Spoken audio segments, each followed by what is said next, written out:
পদ্মাপাড়ের রাজশাহীতে নির্বাচনী পালে জোর লাগিয়েছে 22 বছর পর তারেক রহমানের এই জনসভা। ভোটের মাঠে অবস্থান জানান দিতে পূবের নাটোর, পশ্চিমের চাপাই আর মাঝে রাজশাহীর বিএনপি কর্মী সমর্থকরা জড়ো হয়েছিল ঐতিহাসিক মাদ্রাসা মাঠ চত্বরে।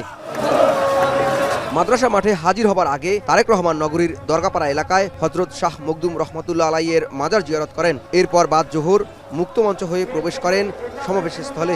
মুহূর্তেই অপেক্ষমান কর্মীদের স্লোগানে প্রকম্পিত হতে থাকে পুরো এলাকা।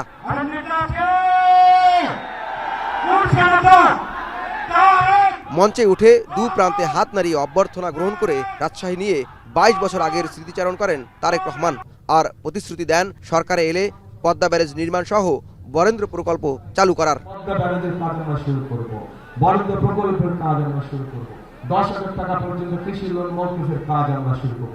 এই কাজগুলো হচ্ছে জনগণের কাজ এবং এই কাজগুলো ইনশাআল্লাহ 12 তারিখে ধানের শীষ জয়যুক্ত হলে পরে ইনশাআল্লাহ 13 তারিখ থেকে শুরু হবে জনগণের জয়।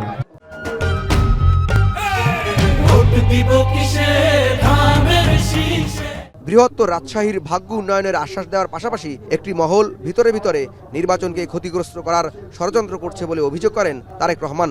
কোথাও অনাকাঙ্ক্ষিত ঘটনা ঘটলে অন্তর্বর্তী সরকারকে সঠিক তদন্ত করার দাবিও জানান তিনি। কোথাও যদি কোনো অনাকাঙ্ক্ষিত কোনো ঘটনা ঘটে থাকে, অন্তর্বর্তীকালীন সরকার আছে তাদেরকে বলবো সঠিক সুষ্ঠু তদন্ত করুন, সঠিক সুষ্ঠু তদন্ত করুন।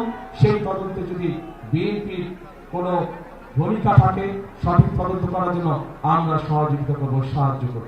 এ সময় বিএনপি শান্তিতে বিশ্বাস করে, তাই কোনো বিবাদে জড়াতে চায় না উল্লেখ করে কেউ যাতে নির্বাচন বানচাল করতে না পারে সেদিকে সজাগ দৃষ্টি রাখার আহ্বানও জানান তিনি। যে কোনো মূল্যে গণতন্ত্রকে সুসংহত করা, গণতন্ত্রের ঝান্ডাকে উপরে তুলে ধরা, কোনোভাবেই জনগণ গণতন্ত্রের ঝান্ডা যাতে নেমে যেতে না পারে এ ব্যাপারে আমাদেরকে সতর্ক দৃষ্টি রাখতে হবে। এনাদের প্রত্যেকের হাতে আমি ধানের শীষ তুলে দিয়ে গেলাম। সভা শেষে রাজশাহী, নাটোর ও চাঁপাইনবাবগঞ্জের বিএনপির 13 জন প্রার্থীকে জনসম্মুখে পরিচয় করিয়ে দিয়ে দলের পক্ষে ভোট চান তারেক রহমান। তারেক রহমানের জনসভায় এই বিপুল উপস্থিতি রাজশাহী অঞ্চলে বিএনপির ভোট বাক্সে কতটা প্রভাব ফেলবে তা 12ই ফেব্রুয়ারি জানা যাবে। যদিও এই অঞ্চলের নেতারা দাবি করছেন যে রাজশাহীতে বিএনপি একটি সুবিধাজনক অবস্থায় রয়েছে, কিন্তু বিভিন্ন সমীক্ষা বলছে রাজশাহী অঞ্চলে হাড্ডাহাড্ডি লড়াইয়ের সম্ভাবনা রয়েছে।